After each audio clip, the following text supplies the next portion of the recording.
سلام عزیزم عزیزم سلام دوستت دارم عاشقتم و سلام درود به کیچن میسیامو خیلی خوش اومدید.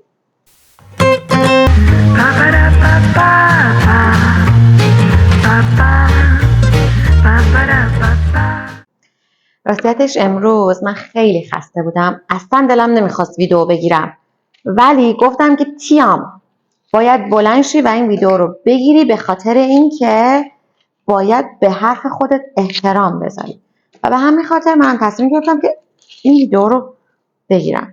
خواهش میکنم دوستان مسخره نکنین، به خاطر اینکه من اصلا اینجا نیومدم به شما آشپزی یاد بدم، من اومدم خودم آشپزی یاد بگیرم و این ویدیو هم که دارم میگیرم راستیتش اصلا چیز نبودم، اصلا حالم خوب نبود.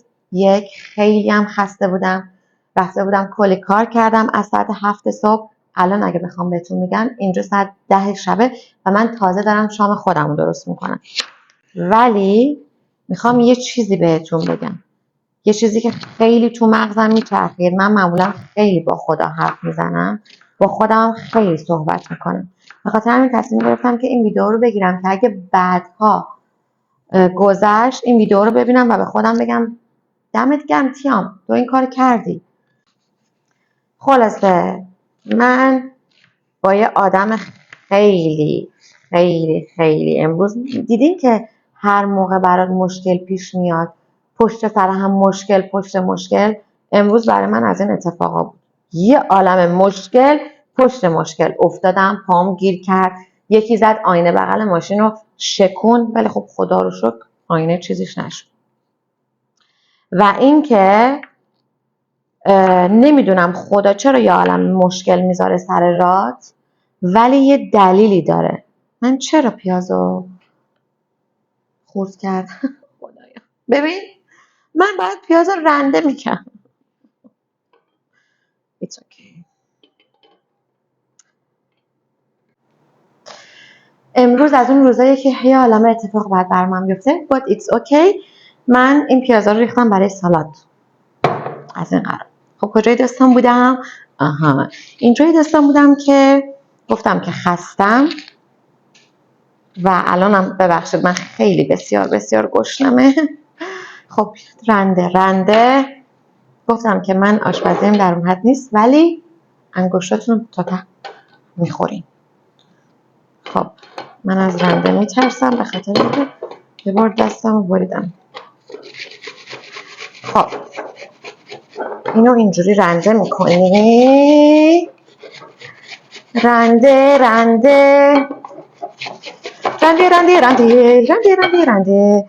خب خلاصه که داشتم میگفتم که به خودتون احترام بذارین و برای خودتون غذا درست کنین، چون که غذا درست کردن بهتون آرامش میده. هیچ وقت نفهمیدم این قسمت پیاز که میفته برای چیه. خب حالا بدیش کن. داشتم اینو میگفتم امروز با یه آدمی سر رام قرار گرفت و این آدم رو من بعد 5 سال میدیدم، اصلا با هم دیگه صمیمی نبودیم. فکر کن تو بعد 5 سال یکی رو میبینی و اصلا باهاش صمیمی نیستی، کلوز فرند هم نیستی، فقط در حد نرمال سلام علیک خدافظ. آقا این بعد 5 سال منو دیده، وای چقدر چاق شدی، وای چرا این شکلی شدی، وای. و من تو دلم گفتم درد زندگی دیگه چی میشه کرد. بعد که اومدم تو دلم گفتم آخه خدایا به خدا گفتم ما تو این 5 سال چیا کشیدیم چیا نکشیدیم، چقدر آدم غذا خورده چقدر نخورده، چقدر از زندگی سیر شده، چقدر پیاز خورده. بعد تو میای به من میگی که چقدر چاق شدم یهو یک کاره. آقا نه سلامی نه چه خبر، تو این 5 سال کجا بودی چیکار کردی، یا سلام وای چقدر چاق شدی. تا حالا برخوردین خدا وکیلی به اینجور آدما؟ خدا وکیلی برخوردین؟ من خیلی برخوردم. حالا میگیم آقا دوست صمیمی، کلوز فرند، نزدیک، خانواده نزدیک، ایتس اوکی، اشکال نداره میشناستت، ولی آقا نه توی که کلوز فرندم نیستی بعد 5 سال میای میگی. خب بس دیگه. خوبه هم اینقدر نه. خب برو. بعد من مونده بودم آقا به چه دلیل باید تو همچین حرفی رو بزنی؟ به چه دلیل تو باید یا به من بگی که نمیدونم فلانی، نمیدونم بیساری، نمیدونم چاق شدی، لاغر شدی. آقا من شاید اصلا دوست داشته باشم چاقش بشم، دوست داشته باشم مثلا اینقدر بخورم که چاق بشم. معمولا آدمایی که مثلا استرس میگیرن بیشتریشون غذا نمیخورن. معمولا آدمایی که استرس میگیرن خیلی میخورن. من از اون دسته آدمایی ام که وقتی استرس و اضطراب خیلی انگزایتی میگیرم بیش از حد میخورم. بعد خب کارم زیاده، آدم از شدت این همه کار میخوره، چاق میشه. بعد زندگی دیگه، کی تا حالا مثل همون اولش مونده؟ کی تا حالا کدوم از یکی از ما انسان ها مثل همون اولش بوده؟ بعد آقا جان، ما مگه خودمون نمیدونیم چقدر چاق شدیم، چقدر لاغر؟ مگه خودمون رو تو آینه نگاه نمی کنیم؟ ما خودمون بیشتر از هر کسی میدونیم که چه شکلی شدیم. پس تو چه لزومی داره بخوای به ما بگی که چیکار کردیم چیکار نکردیم؟ والا نه. بذاری من اینو رنده کنم، خدایا خوب در بیاد که اینقدر هم گشنمه. معمولا آدم وقتی خیلی گشنشه خودش غذا درست میکنه سیر میشه دیگه، اصلا نیازی نیست. یسا براو تیام، آفرین، دمت گرم. این قشنگ کتلت میشه، کتلت مشتی میشه، اصلا نگم براتون. این اصلا یه کتلت خیلی خوب میشه. خب حالا گوشترخ کرده، میورزیمش به این شکل.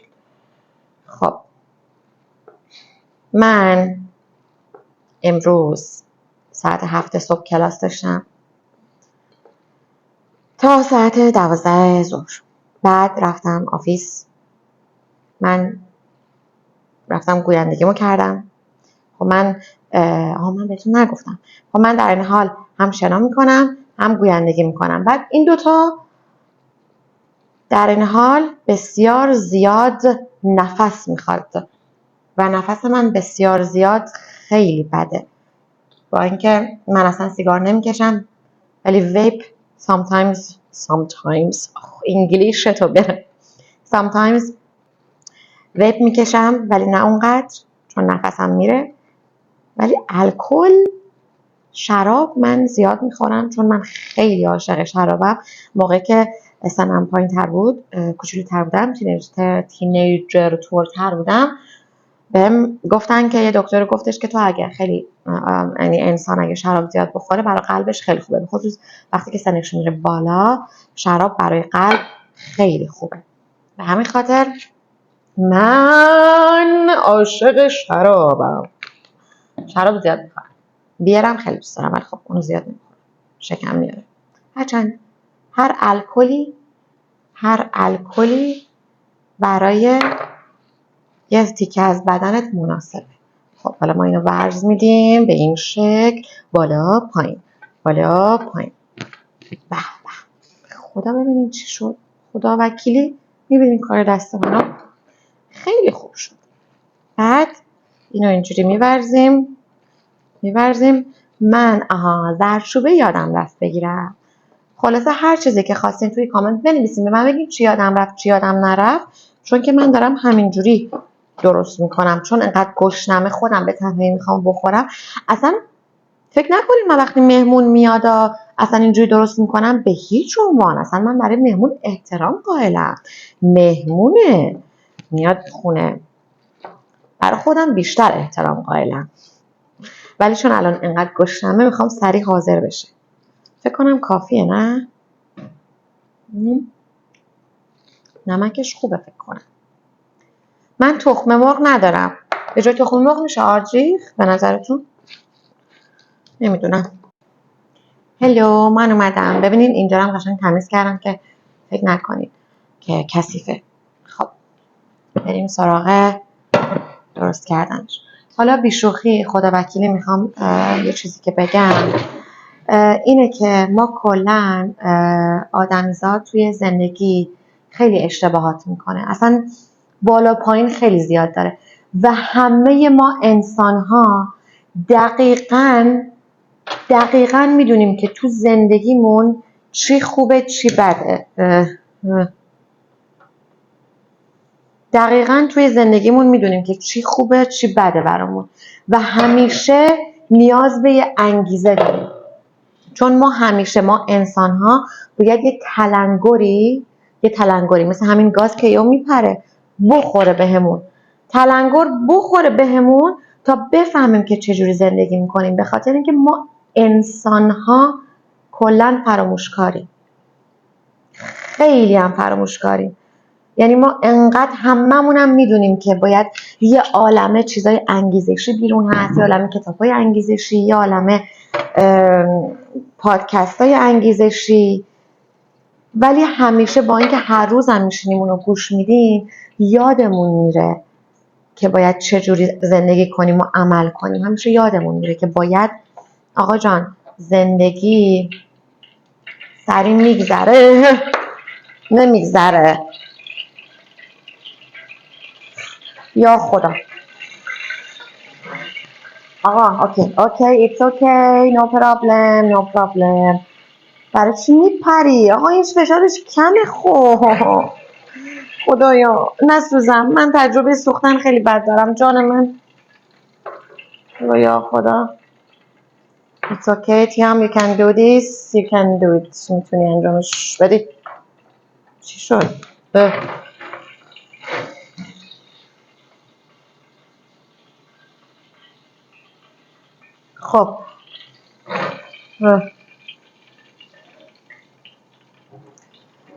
خب کجا دستان بودم؟ داشتم چی میگفتم؟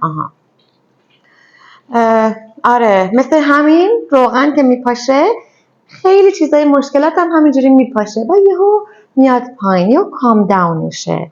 خلاصه که براتون بگم که باید خیلی باهاش مثل یه دوست رفتار کنی، مثل یه دوست رفتار کنی که گاز خاموش بشه بعد بترکه رو هوا. این میشه مثل یه دوست. خب این الان فشارش کمه، نسوز. خب دوباره ببرز. مثل زندگی رو باید مثل کتلت اینجوری بورزی، ورزیدی بعد اینجوری میندازیش توی روغن بسوزه، بعد خودت میری راحت زندگی میکنی. با مشکلات باید همینجوری رفتار کرد. خدا وکیلی همینجوری باید رفتار کرد. با مشکلات باید همینجوری رفتار کرد. اگه مشکلات رو جدی بگیری در زندگی آسیب زیاد میبینی و میره اینجوری. فکر کنم این کتلت خوردن. ولی بیشوخی میخوام یه چیزی رو بگم. من خودم به شخصه نه توپین به من، به شخصه قبول دارم که تو هر کجای دنیا هم که باشی، هر کجای دنیا هم که زندگی کنی همیشه مشکل داری. هیچ چیزی تو این دنیا آسون نیست، اصلا آسون نیست. همیشه همه چیز که آسون به دست میاد خیلی راحت از بین میره. هممون هم اینو میدونیم، هممون دم به دم اینو میدونیم، مثلا لزومی نداره من بگم. ولی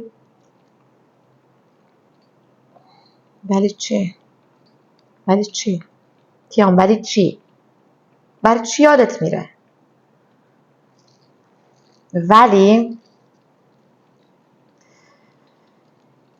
کن که با اینکه زندگی اینجوری باید یادم اومد تو وقتی که روی زمینی باید نهایت استفاده رو ببری از روی زمین. خدا بهت یه شانس زندگی کردن داده، هرچند که زمین خودش جهنمه. این نظر شخصی منه نظر کاملا شخصی. هرچند که اینجا خیلی زمین جهنمه ولی زندگی خدا بهت یه شانس دوباره زندگی رو داده که تو دوباره بشینی زندگی کنی، قور بزنی، از هر چیزی شکایت کنی، ببین خراب میشه. پس باید خیلی ملایم و خوشگل باهاش رفتار کنی خیلی قشنگ بپذیریش و خوشگل و قشنگ بذار اونا بپزن، بعد اینو بذار. هولی مگه گشنمه آخه. خب بذاریم ببینم سوخت یا نه یا سوخت.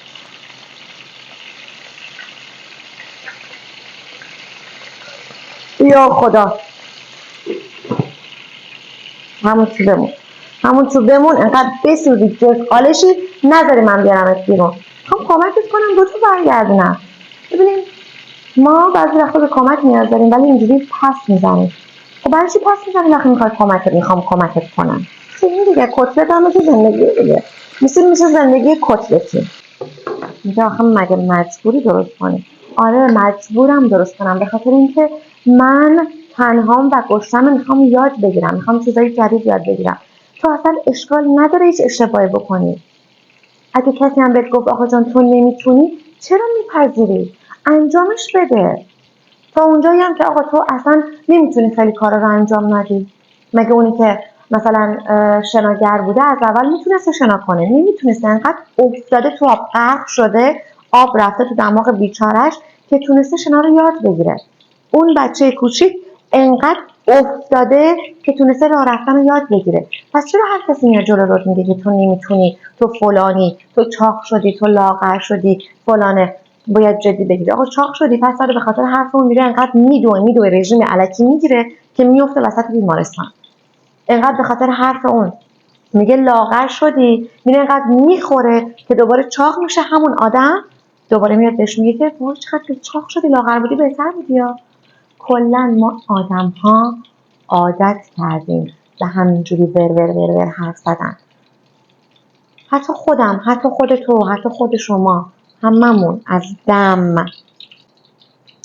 خب درست نمیشه. چرا؟ اصلا حواسم نبود نون ندارم. آرد دارم. برم آردو بیارم بیام با هم دیگه نون درست کنیم. ولی مسخره نکنین ها. نهاش سوخت. نه سوخت. پرفکته. او مای گاد چقدر خوشگل شد. خدا وکیلی این کتلت خوردن. تیام بگو آخه دیگه خودت جز خودت از خودت تعریف میکنی. خب انقدر آرد. من نون درست کردن رو خیلی دوست دارم، بخاطر اینکه نون درست کردن به این شکل اینجوری میریزی. فکر کنم برای 2 تا نون کافی بشه. اول من اینو اینجوری ورزیده میکنم، بعد با دستام میزنمش ورزیده میکنم کافی باشه. آره میریزم. خب اینجوری ور میدیم. زندگی هم مثل اینجوری، زندگی هم باید اینجوری ورز بدی. الان توی که داری این ویدیو رو نگاه میکنی، خدا وکیلی اینجا الان من ساعت الان 10:30، الان شاید نزدیکای 11 شب. ببین من 11 شب با اینکه انقدر خسته بودم، انقدر از 7 صبح کار کردم و فلان، ولی هنوز انرژی دارم. چرا؟ به خاطر اینکه دارم برای خودم غذا درست میکنم.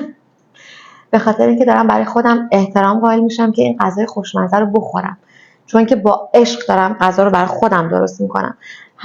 شما هم اگه الان میخواین کاری انجام بدین فکر میکنین نه بابا دیره، تایم نیست، حالا فردا، همین الان اگه گشنته پاشو برو برای خودت درست، خودت پاشو انجام بده. آقا توقع از بقیه نداشته باش که برات انجام بدم. خودت پاشو. او مای گاد فکر کنم کافیه. اوکی این پخت. بذارین من اینو نسوزه، این مهمه. ویشقاب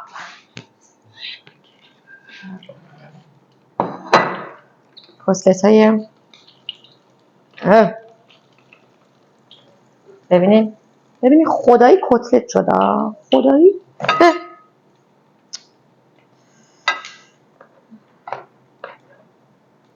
او مای گاد. اوکی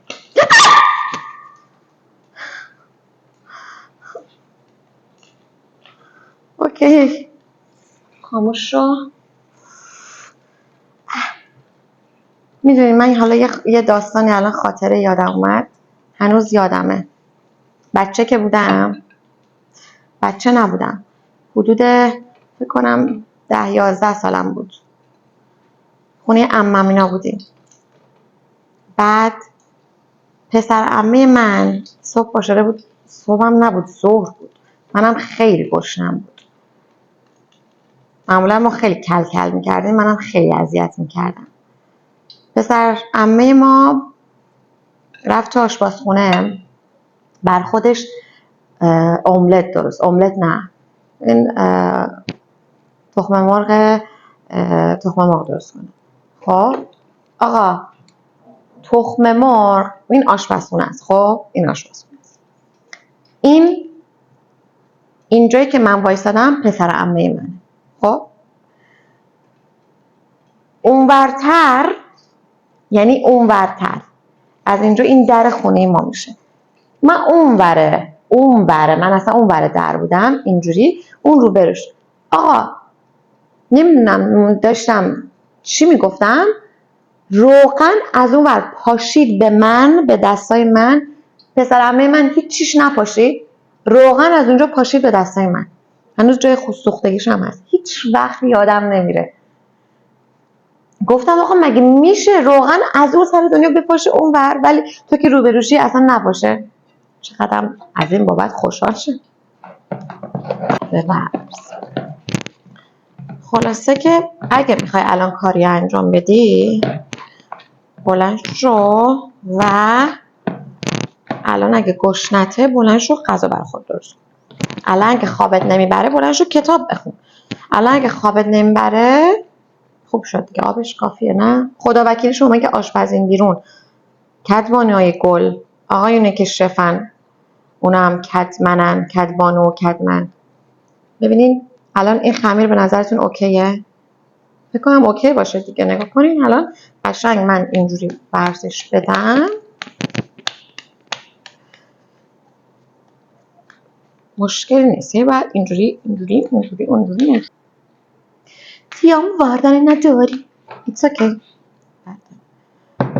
اگر چیزی رو نداری هیچ وقت پشیمون از کار کردنش نشو، به خاطر اینکه تو خدا بهت 2 تا دست داده، 2 تا چشم داده و 2 تا گوش و وسیله هایی که داری از داشته ها همیشه استفاده کن. اینو هیچ وقت یادت نره. از داشته هات به این شکل استفاده کن.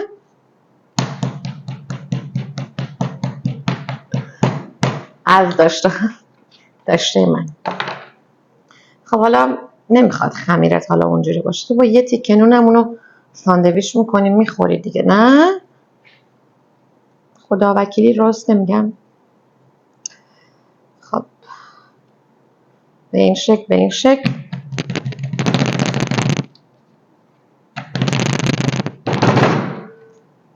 مردم خوابن. تیا مردم خوابن، چرا انقدر بی‌ملاحظه ای تو دختر؟ بی‌ملاحظه نباش. ولی خدایی بعضی جاها باید بی‌ملاحظه باشی. میدونی چرا؟ چون اگه بی‌ملاحظه نباشی از رو سرت راه میرن. هرچند من سعی میکنم در اون لحظه بخندم و رد شم و اصلا ایگنور کنم. خدا وکیلی ایگنور کردن و جواب ندادن و سکوت کردن اصلا زندگیت شاهانه است. نه تو آسیب میبینی نه اون طرف مقابل. بعضی وقتا باید سکوت کرد و بری. خیلی سخته خدا وکیلی ها، بسیار سخته، اصلا آسون نیست سکوت ردشی بری. باید خیلی کنترل کنی و یاد بگیری. به خاطر همین خدا میگه، یعنی نظر من، خدا میگه من به هر کسی اون سختی رو نمیدم و اگه هی روتین من برای تو میذارم یعنی که تو یه جای میلنگه، باید درستش کنی. اگه تو نمیتونی خشمتو کنترل کنی، من انقدر آدمایی رو میذارم جلوت که بهت خشم بدن تا بتونی در آخر خشمتو کنترل کنی. انقدر اگر نتونی به اون عشقت، اون کسی رو که دوستش داری ولش نکنی و نذاری بره، به زور بخوای اون عشقت رو نگه داری، انقدر آدم سر راهت اون پارتنر طرف مقابل رو قرار میده تا تو بتونی یه روزی بگی نه، تا یه روزی لتگو کنی بذاری بره. هر چقدر زور کنی نگهش داری، خدا اون ازت میگیره تا تو یاد بگیری که آقا جان تو میتونی به زندگیت بدون اینا ادامه بدی، تا بتونی اون چیزو کنترل کنی. و الان این چرخه ادامه دارد. خدایی نون حال میکنی، خدایی نون شد نکنیم واقعا.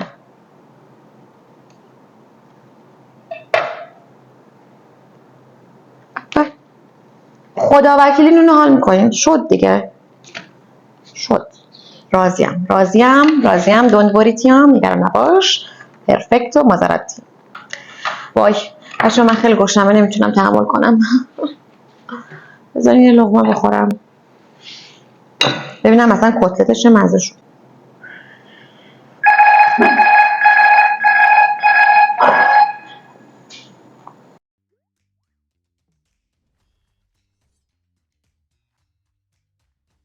خب بذارین اینم بخورم، نه وقت نشد بخورم. بذارین تو رو خدا خیلی گشنمه. این یکی دونم هم درست شد، خدا وکیلی خیلی خوب شد. الان مرسی که تا اینجای ویدیو من همراهی کردین. بابت این توپاقای منو ببخشین. من کلا خودمم، اینجا دنیای خودمونیه. هرچی دلتون میخواد بگین، هرچی دلتون میخواد بنویسین، قضاوت کنین، اینجا برای شما بازه. قضاوت کنین، بنویسین، نظراتتون رو بگین، کامنت بذارین، غذاتون هم بگین، غذای مختلف که چی هست، من اونا رو امتحان کنم درست کنم و میگم بعد راجع به اونم قضاوت کنیم. ویدیوهای منو لایک کنید اگه دوست داشتین، البته سابسکرایب کنید و زنگوله هم یادتون نره. تا دیدار بعد، بدرود.